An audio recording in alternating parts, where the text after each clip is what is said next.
جی السلام علیکم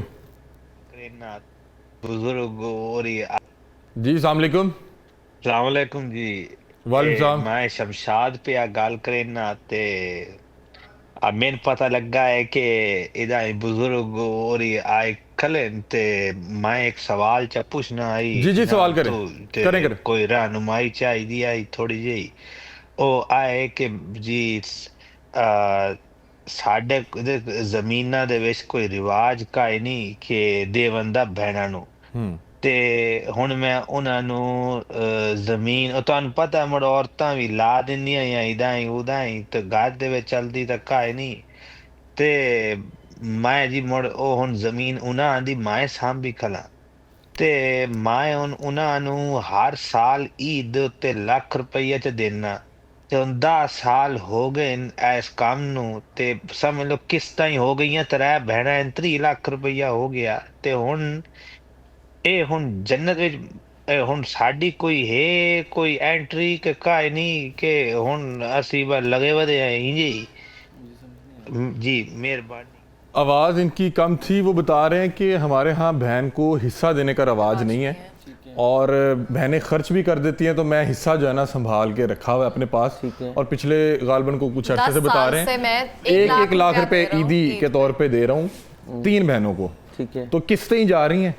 اور اس حوالے سے بتا دیں کہ جنت میں ہماری انٹری ہے یا نہیں یہ کیا سوال تھا آپ ظالم ہیں آپ کو شرم آنی چاہیے کہ آپ اپنی بہن کا حصہ رکھ کے بیٹھے میں صرف اس غرض سے کہ وہ خرچ کر جائیں گی دیکھیں جی پہلی بات یہ ہے میرے بھائی آپ یہ بات سمجھ لیجئے کہ جو وراثت کے قوانین ہیں نا وہ ہمارا قانون نہیں ہے وہ قانون اللہ تعالیٰ نے بنایا ہے ٹھیک ہے تو جیسے کوئی شخص فوت ہوتا ہے تو اس کے اوپر فوراً اللہ کا قانون لگتا ہے اور میں آپ کو ذرا وراثت کے بارے میں بتا دوں تاکہ ان کو سمجھ آ جائے کہ یہ معاملہ ہے کیا جب کوئی شخص فوت ہو جاتا ہے تو جو وہ مال چھوڑ کے بھرا ہے سب سے پہلے اس کے گور و کفن کا انتظام اس کے پیسوں سے کیا جائے گا یہ اس کا حق ہے اب جو ریمیننگ اماؤنٹ بچی ہے تو سب سے پہلے اگر اس نے کوئی قرضہ دینا تو قرضہ اتارا جائے گا اعلان کیا جائے گا جنازے پہ یا ویسے بھی کہ بھئی جو قرضہ دینا ہے تو اس کی جائیداد اس کی وراثت میں سے اس کی جائیداد میں سے ابھی وراثت نہ سمجھے اس کی جائیداد میں سے وہ سارا معاملہ اس کے کر دیا جائے گا جو اس کے قرض دار تھے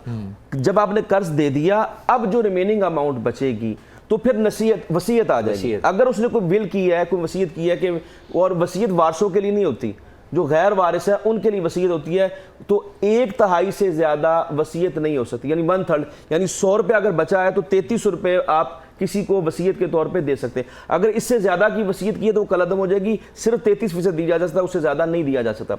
ریمیننگ اماؤنٹ جب بچے گی وہ جو ₹66 بچے ہیں اب یہ وارثوں کے اندر تقسیم ہوگا اور یہ قانون اللہ کا لگے گا اس سے پہلے آپ وارث بنے ہی نہیں ہیں نہیں یہ جو صاحب بات کر رہے ہیں کہ لاکھ روپیہ دے رہا ہوں عیدی آپ کا حق یہ کہہ کر دے رہا ہے کہ میں عیدی دے رہا ہوں جی میں سمجھ گیا ہوں بھائی جو جس نے فون کیا ہے اس کو یہ بتایا جائے کہ یہ آپ کا حق ہی نہیں ہے آپ نے جو اپنی بہنوں کے حصے پہ قبضہ کیا ہوا ہے یہ قبضہ کہلائے گا یہ حرام ہے بالکل حضور نے فرمایا میں نے کل بھی آپ کو حدیث بتائی تھی شاید کہ ایک بالشت آقا علیہ السلام نے فرمایا یعنی 4 انچ اگر آپ نے زمین کسی کی ہتھیا لی ہے تو قیامت والے دن 7 زمینوں کا توق آپ کے گلے میں ڈالا جائے گا مطلب کہ وہ جنت میں نہیں جائے گا سر جنت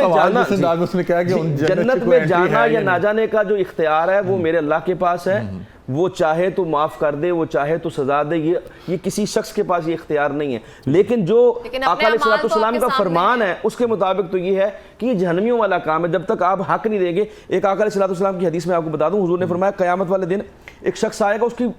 تہامہ پہاڑ جتنی یعنی وہ بہت بڑا پہاڑ تھا اتنی اس کی نیکیاں ہوں گی اور بڑا خوش ہوگا کہ میں جناب فوراً میری جنت میں جیسے سوال ہوا کہ جنت میں تو چلا جاؤں گا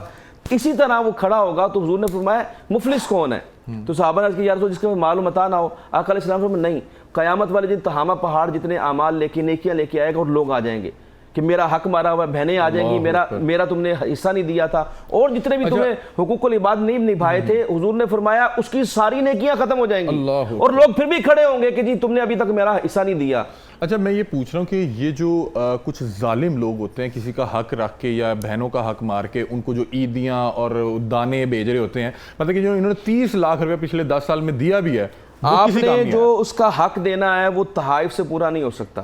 تحائف تب بنتے ہیں جب آپ نے فرائض پورے کر لی ہوں اگر اس جائیداد کی جو اصل مالیت ہے اس سے زیادہ تحائف دے دی ہوئے پھر بھی نہیں مطلب آپ ان کو کیونکہ آپ اپنے ذہن میں وہ لالچ کسٹڈی میں رکھ کر رکھا ہوا بیٹھے ان کا ہوئے حق ہے آپ ان کو دیں. ٹھیک ہے. اور یہ کیسے ہو سکتا ہے کہ وہ نہ لیں؟ یہ تو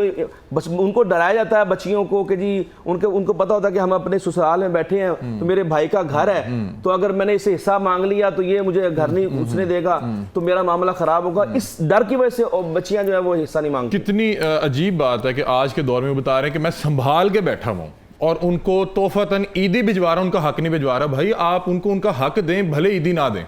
ان کا حق جو اللہ تعالیٰ نے وراثت میں رکھا وہ ان کو دیں. وہ جی خرچ کر دیں گے آپ کو ہونا, اس کا مالک ہے, اس کا حق ہے, وہ اس کے مالک ہے, وہ اس کو بھلے خرچ کر دیں. یہ آپ کیا کر رہے ہیں اور پھر آپ پوچھ رہے ہیں کہ آپ جنت میں جائیں گے. آپ حق کسی کا مار کے کیسے جائیں گے؟ اللہ تعالیٰ غفور الرحیم آپ کو بھیج دے, وہ مالک ہے, لیکن یہ آپ کام غلط کر رہے ہیں.